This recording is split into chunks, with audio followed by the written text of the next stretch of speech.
Developing this morning, power in Moore County could soon be restored in a matter of hours. Duke Energy now says it hopes to have power back on for thousands of customers by midnight. All day, says investigators continue to search for anybody responsible for the attack on the two power stations there.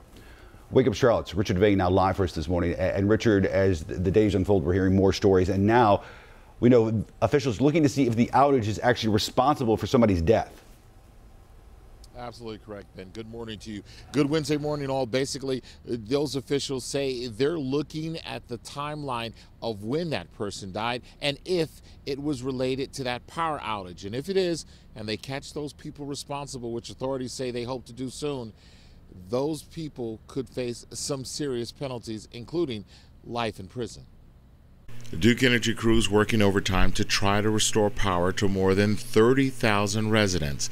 The hope that everyone's electricity will be restored by midnight Wednesday, as residents in Moore County continue to hold on. It's more emotional than anything else, because you never know how to be prepared for situations like this. The body of one person found. Investigators say if the power outage is the reason for the person's death, additional criminal charges would be added to the person or persons responsible.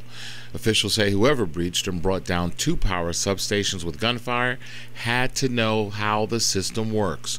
All of this has raised new questions about the security of our nation's power grid and the fact that more needs to be done to protect them. Well, to the extent that they have chain link fences around them, that they're not secured, they're extremely vulnerable. We need to get more serious about this from a standpoint of having prescriptive requirements.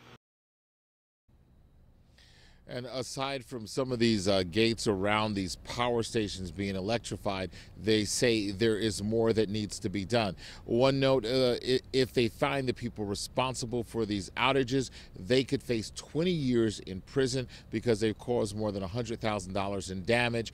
Of course, if that person who died is related to that incident, again, they could face up to life in prison. And the good news for those folks and more is that by this time tomorrow, hopefully, their electricity will be back on. We're in Charlotte. Richard Devane for Wake Up Charlotte. Richard, thank you.